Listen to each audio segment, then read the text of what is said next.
சந்திரன் திசையில் சுக்கிரன் புத்தி நடந்தால் முதல் சந்திரனுக்கு ஒரு ஒரு ரெஸ்பான்ஸ் கொடுக்கணும். என்னது? சந்திரனை தாய். இந்த தாய்க்கு எப்போவுமே அவங்கள நம்ம அந்த திசை நடக்கும்போது அவங்களுக்கு என்ன பணிவிடை செய்யணுமோ அதெல்லாம் நம்ம செய்யணும். அப்போ தான் அந்த திசை வலுவாகும்.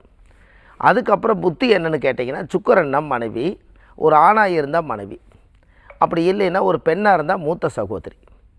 அப்போ அந்த ஜாதகத்தில் நம்ம முன்னோர்கள் ஆதி காலத்தில் இந்த வேலையெல்லாம் செஞ்சுருப்பாங்க.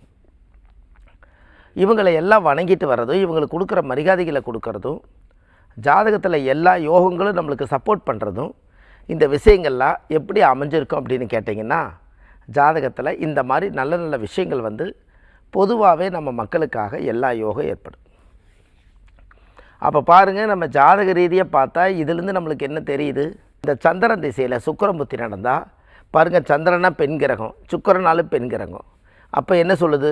அப்போ பெண்ணாக இருக்கக்கூடியவர்களுக்கு நாம் ஏதாவது வயசாகி இருக்கிறவங்களுக்கு அவங்களுக்கு தர்மம், தானம், சாப்பாடு, ஒரு தண்ணி பாட்டில், ஒரு புடவை இதெல்லாம் எடுத்து இல்லாதவங்களுக்கு நம்மளால் முடிஞ்ச அளவுக்கு ஒரு உதவி செய்யும் போது அந்த திசா புத்தி நம்மளுக்கு சப்போர்ட் பண்ணும். அதுக்கப்புறம் பாருங்கள், சந்திரன் திசையில் சுக்கிரன் புத்தி நடந்தால் 2 கோயிலுக்கு நீங்கள் போயிட்டு வரணும்.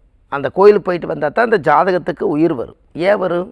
ஏன்னா நம்ம தெய்வத்தோட சப்போர்ட்டு இருந்தால் தான் ஒரு ஜாதகம் இயங்கும். அதுக்கு அந்த சந்திரன் திசைக்கு திங்களூரில் இருக்கக்கூடிய சந்திர பகவான் கோயிலுக்கு திங்கக்கிழமை அன்னைக்கு போய் விளக்கு போட்டு, ஒரு சந்திரன் திசை 10 வருஷம் ஒரு 10 விளக்கு நெய் விளக்கு ஏற்றி சாமிக்கு தேங்காய் பழம், பூ, மாலை, கல்கண்டு வாங்கி அர்ச்சனை பண்ணி அந்த கோவிலில் சாமி கும்பிட்டு வந்தால் முதல் திசை வலுவாயிரும்.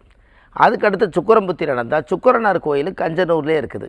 அந்த கஞ்சனூரில் இருக்கக்கூடிய சுக்கிர பகவான் கோயிலுக்கு போய் சாமிக்கு அது வெள்ளிக்கிழமை அன்னைக்கு போகணும். சுக்கிரன்னா வெள்ளி, அதனால் வெள்ளிக்கிழமை அன்னைக்கு காலையில் 6 to 7 இல்லை ஒரு நல்ல ஓரை பார்த்து நல்ல ராகுகால யமகண்டமெல்லாம் கழித்து ஒரு நல்ல நேரத்தில் போய் சுக்கிர பகவானை பார்த்தா அதோட பிரதிபலன் நம்மளுக்கு சப்போர்ட் பண்ணும்.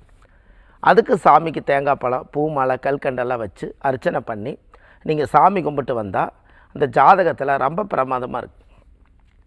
பாருங்கள், இப்படியெல்லாம் ஜாதகத்தில் நம்மளுக்கு அந்த கிரகத்தினுடைய கதிர்வீச்சுக்கள் அந்த பவர் நம்மளுக்கு இருக்கிறதுனால அந்த யோகம் நம்மளுக்கு அது ஆட்டோமேட்டிக்காக அது வேலை செய்யுது.